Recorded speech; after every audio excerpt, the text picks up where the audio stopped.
ನಾಳೆ ಅಖಂಡ ಕರ್ನಾಟಕ ಬಂದ್ ಮಾಡ್ತೀವಿ ಅಂತ ಹೇಳಲಾಗಿದೆ. ಈ ಒಂದು ಬಂದ್ಗೆ ಮಿಶ್ರ ರೀತಿಯಲ್ಲಿ ಬೆಂಬಲ ವ್ಯಕ್ತವಾಗ್ತಾ ಇದೆ. ಕೆಲವು ಸಂಘಟನೆಗಳು ಸಂಪೂರ್ಣ ಬೆಂಬಲವನ್ನು ಕೊಡ್ತಾ ಇದ್ರೆ, ಇನ್ನೂ ಕೆಲವು ಸಂಘಟನೆಗಳು ನೈತಿಕ ಬೆಂಬಲ ಕೊಡ್ತೀವಿ, ಆದರೆ ನಮ್ಮ ಕಾರ್ಯ ಕೆಲಸ ಇದನ್ನೆಲ್ಲ ಸ್ಟಾಪ್ ಮಾಡೋಕ್ಕೆ ನಾವು ಆಗಲ್ಲ.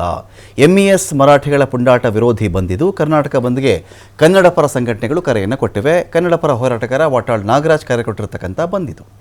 ಬಂದ್ ಏನಾದರೂ ಒತ್ತಾಯದಿಂದ ಮಾಡಿಸಿದ್ರೆ ಕ್ರಮ ತೆಗೆದುಕೊಳ್ತೀವಿ ಅಂಥೇಳಿ ಪೊಲೀಸ್ ಆಯುಕ್ತ ಬಿ ದಯಾನಂದ್ ಒಂದು ಕಡೆ ವಾರ್ನಿಂಗನ್ನು ಕೂಡ ಕೊಟ್ಟಿದ್ದಾರೆ. ಈ ಒಂದು ವಿಚಾರದಲ್ಲಿ ಬಂದಲ್ಲಿ ಬಲವಂತ ಮಾಡುವಂತಿಲ್ಲ ಅಂಥೇಳಿ ಅವರ ವಾರ್ನಿಂಗ್ ಇರುತ್ತೆ. ಏನಿರಲ್ಲ ಅಂತ ನೋಡಿದ್ರೆ ನೋಡಿ, ಮಧ್ಯಾಹ್ನದವರೆಗೂ ಥಿಯೇಟರ್ ಆಗಲಿ, ಓಲಾ ಆಗಲಿ, ಉಬರ್ ಸೇವೆ ಆಗಲಿ ಇರಲ್ಲ, ವ್ಯತ್ಯಯ ಆಗಬಹುದು.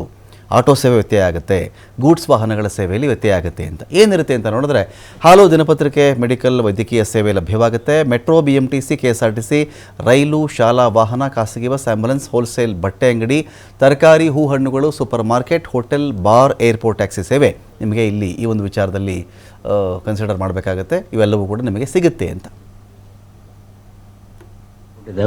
ಒಟ್ಟಾರೆಯಾಗಿ ಈ ಬಂದ್ ಸಮಯದಲ್ಲಿ ಯಾವುದೇ ರೀತಿಯಾದಂತಹ ಕಾನೂನು ಸುವ್ಯವಸ್ಥೆ ಭಂಗ ಆಗದ ರೀತಿಯಲ್ಲಿ, ಜೊತೆಗೆ ಒತ್ತಾಯಪೂರ್ವಕವಾಗಿ ಬೇರೆಯವರಿಗೆ ಈ ಬಂದ್ ಮಾಡಲಿಕ್ಕೆ ಏನಾದರೂ ಪ್ರಯತ್ನಗಳು ಆಗದ ರೀತಿಯಲ್ಲಿ ನಾವು ಈಗಾಗಲೇ ಪೂರ್ವ ಸಿದ್ಧತೆಗಳನ್ನು ಮಾಡಿದ್ದೇವೆ ಮತ್ತು ಬೆಂಗಳೂರು ನಗರದ ಎಲ್ಲ ಪೊಲೀಸ್ ಅಧಿಕಾರಿಗಳಿಗೆ ಮತ್ತು ಸಿಬ್ಬಂದಿಗಳಿಗೆ ಇದರ ಬಗ್ಗೆ ಸೂಕ್ತ ಸಲಹೆ